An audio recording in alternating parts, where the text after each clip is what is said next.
Parish President's remarks and reports. Mr. Jewell. Thank you, Chairman.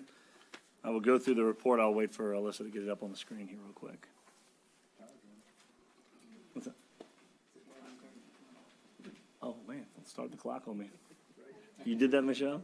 Yeah, you did. She told me not to have a report today. Okay, we'll go to the first slide here. So I want to give a COVID update. Today, LDH has reported a total of 13,522 cases total since the beginning of the pandemic in 2020. Over the last week, we averaged about 73 new cases per day, which is half of the daily average from the last time we met. So it does show that cases are on the way down. Numbers are decreasing, but however, should you need a test or would like to receive a vaccine, there is some information. Let's see, testing is at Access Health in Norco, 16004 River Road, Tuesday 9 a.m. to 5 p.m., also Thursday 9 a.m. to 5 p.m., as well as St. Charles Parish Hospital, which is PCR testing, 7 to 10 on Mondays, Tuesdays, Fridays, and Saturdays it's 8 to 10, and those are a limited number of tests per day as well.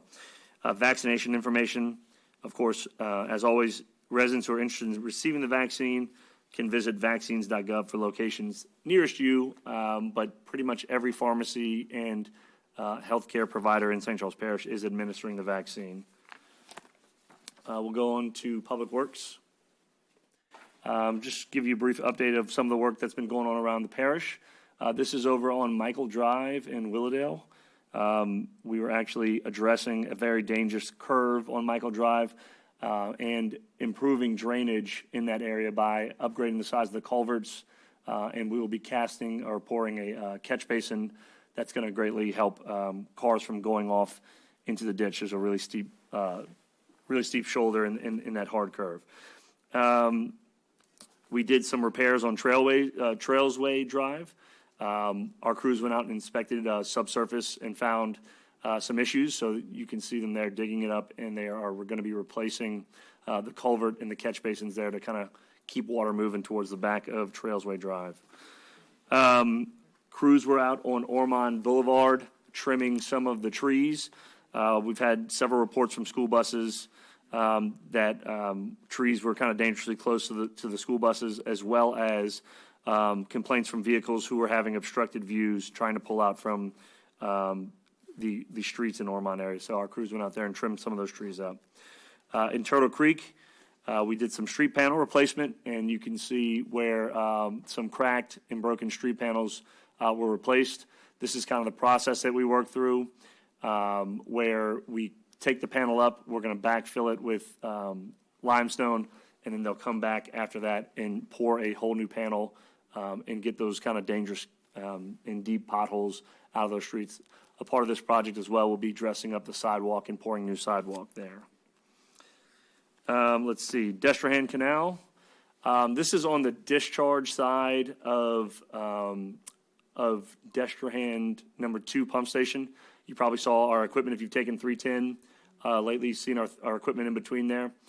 The reason that our discharge side of our pumps are important is because we want that water to flow away and not back up on the pump. When the water backs up on the pump, our pumps actually lose their efficiency by having to pump against a head pressure. So we like to keep both sides of our canals clean, and that's what they were doing there. So we did that, and that was done with a permit. We did some sheet pile work on Heather Oaks. So that canal was recently widened to accompany the new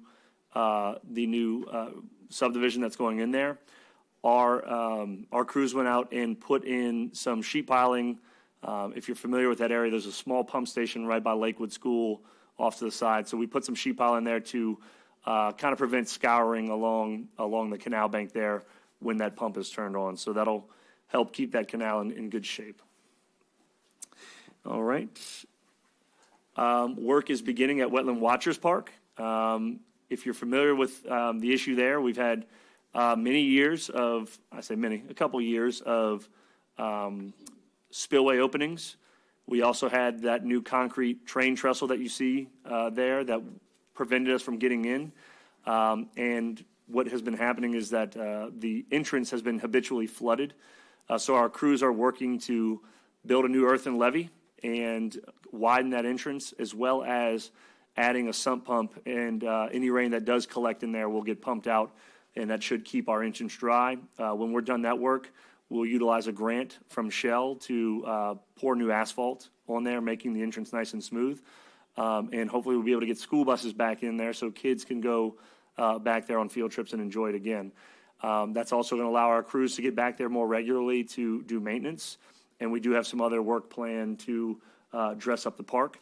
And we're going to be looking for some options to do some of the bigger work. Obviously, we know there was a fire at one of our outdoor classrooms there, which was really sad to see. But we're going to be working to get that park back into shape so our residents can get back out there and enjoy it. All right, want to talk about streetlights, because that is one of the hot topics going on right now. I'm sure our council members are hearing about it. I was actually able to get a report back today from Entergy on streetlight repair. So I'll actually go through a little bit more of this report. This will cover more than streetlights, so just kind of a recap. There was historic damage with Ida. 30,000 poles were damaged, including mini streetlights. To put that in perspective, that was double the number of Laura and more than Katrina, Ike, Delta, and Zeta combined. 3% of all of Entergy's poles, which is 1.165 million, were damaged. And let's see, in St. Charles accounted for about 10% of the total, a little over 10% of the total damage when it came to poles. So they're transitioning into streetlight repair. They put out an RFP. They've selected a contractor or contractors to help. To give you perspective, on the East Bank, St. Charles Parish, or Entergy, has 3,127 poles. In Months, they have 304 poles. And on the West Bank, they have 3,769 poles for a total of 7,200. So that streetlight contractor's coming in. They're reporting about 1,700 streetlights that are damaged, 500 that are missing completely. They're just no longer on the pole. Of course, we have done a great job over the years of marking those streetlights with GIS, so we know where the poles were, and they have that information to know that there are streetlights missing. So, what they're telling us is that they've ordered a lot of the materials. They said, as the rest of the world, they've been experiencing some manpower issues as well as supply chain setbacks. But they're also working still forward to get these going. There is a couple of small skeleton crews that are working. If you've seen on Highway 90, which has been a priority, they've put up what they call vector lighting, which are those square boxes that kind of sit on the pole, and they cast a wide set of lights. We did tell them that we did not want that to be the permanent solution. We do want the long arms that shine the light down onto the road. And then after they get those in, which they're on order, they'll take those vector lights and point them down, because it just isn't as nice having that light kind of shining you in the face while they're driving. So at this time, their plan is to provide notification to the areas that they'll be working for the next several weeks. And they plan, let me find this here. I believe it says,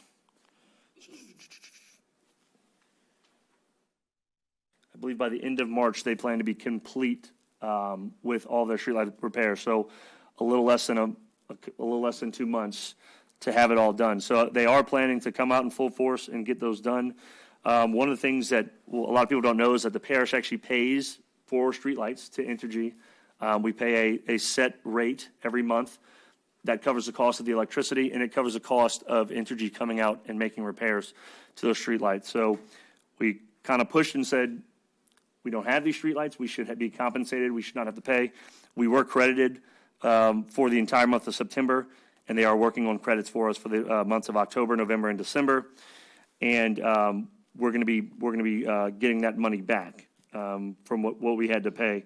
Again, Highway 90 from I-310 East to Walmart, They've been repaired with several high-pressure sodium bulbs, but we are coming back with LEDs throughout the entire parish. They're more reliable. They use a lot less electricity, and we are working on renegotiating our rates once we switch to LEDs because of the decreased use of electricity that we had, and we had that discussion back in January.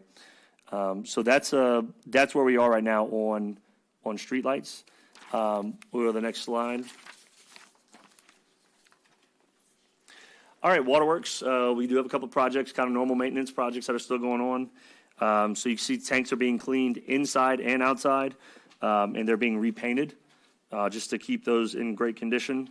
The picture on the left is what the tank looked like before, and on the right is what it looks like now. So you can see that project there. And this is something we do not annually, but every so many years we're required to go in and clean those tanks. Recreation, we got an accolade from the Lay Observatoire.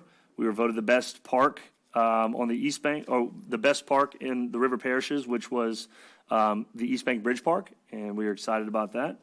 We do have sports registration signups: baseball, softball, t-ball, tennis, track, and field. The deadline to register is Monday, February 14th. If you want to register, please visit scpparksandrec.com or speak to your local booster club for more information. We do have some other fun activities going on. We got line dancing. This is happening Friday, February 11th at 5:30 p.m. at the Edward A. Dufresne Community Center.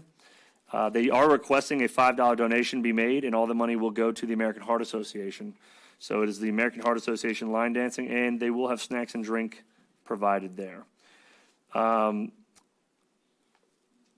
And our parking lot near the West Bank Trailhead, we went ahead and got that restriped, so that is looking a lot better as we get really close to being able to dedicate and open our West Bank Trailhead. There's a couple of just small punch list items that need to be complete on the West Bank Trailhead, and we'll be looking forward to cutting the ribbon on that very soon. Let's see, animal control. We want to say a big thank you to Turning Rescues into Pets. They recently purchased a dental machine for our department in animal control, and this will allow our pets to have a proper dental cleaning when they come in. So when we obtain an animal that might be a stray, we will do whatever is necessary to spay and neuter the animal if they have no owner. We'll also give them a nice teeth cleaning and a full pampering while they have a short stay, hopefully at our facility. All right. The MLK Book Drive is still going on. To help reach our goal of collecting 500 books, Entergy Water for 3 donated approximately 100 books to RSVP for its MLK Book Drive, and we'd like to thank Water for 3 for their continued support for all of our parish activities. We do have Trash Bash coming up. Our registration is open, so please mark your calendars for Sunday, March 5th, and we hope you join us in helping clean up the parish. You can bring a team and pick any part of the parish that you'd like to clean up. Could be in front of your house, or it can be a highly trafficked area. So if you want to register, please go to www.stcharlesparish.gov/trashbash. Okay, sales tax figures for the end of 2022. December sales tax equaled $4,689,698.13, which is 22 and a quarter higher than December 2020, and it represents our largest single collection month ever. With sales tax collections in 2021, we saw about a 10% increase from 2020. Yep, very good news. Job openings: animal control officer, carpenter, equipment operator 1, 2, 3, and 4, grass cutter 2, groundskeeper, laborer, public information specialist, pump technician helper, shop mechanic helper. To apply, you can go on our website or call our personnel office at 985-783-5000. Lastly, I'd like to kind of celebrate a big win, which is the signing of the Chiefs report for the Upper Barataria feasibility study. We talked about this at the last meeting a little bit. It is officially official now. The Chiefs report was signed, and that basically is authorizing an official project which will be called the Upper Barataria risk reduction system. You can see the alignment on the map here.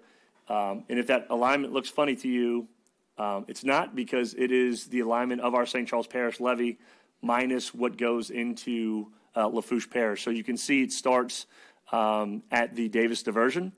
It goes behind Willowdale, goes all the way back behind Magnolia. There'll be the Parity Gate.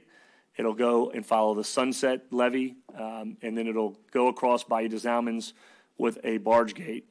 It will then follow Highway 90 in a parallel fashion and tie into Highway 308 near Matthews. While it's not shown on this area, but it protects 800 square miles. 600 or so of that is the basin that we call the Upper Barataria Basin. And this will be 100-year flood protection, which means our risk from flooding from a 100-year storm would decrease by about 98%. And this would help alleviate the increasing flood insurance costs that we're seeing on our residents in St. Charles Parish right now, flood insurance costs. And it's kind of funny because the federal government is literally at odds with itself. On one hand, the federal government is basically saying we are investing in this area. We know we have to protect this area. The multi-billion dollars worth of homes, industrial assets, literally the national security interests of our energy production here. But at the same time, you have FEMA, which is basically making it unaffordable to live in this area. So we got to get the federal government's head screwed on straight. I see we have a representative from Senator Kennedy's office here today, so he's gonna bring that back to Senator Kennedy. I know Senator Kennedy's going to help fight for this. But again, this is a big deal. We are going to work really, really hard to get it funded. But I want to thank the council for all the work they've done on this, and let the council know that we're going to continue pushing forward any project that we've already started. We're going to continue pushing it forward because that all goes towards the state's cost share, and it continues to give us protection because there is no guarantee that we'll get it funded right away. But we're going to fight like hell. I think there's a lot of great opportunities right now to get it funded, and we'll be working on that. And that's all my report.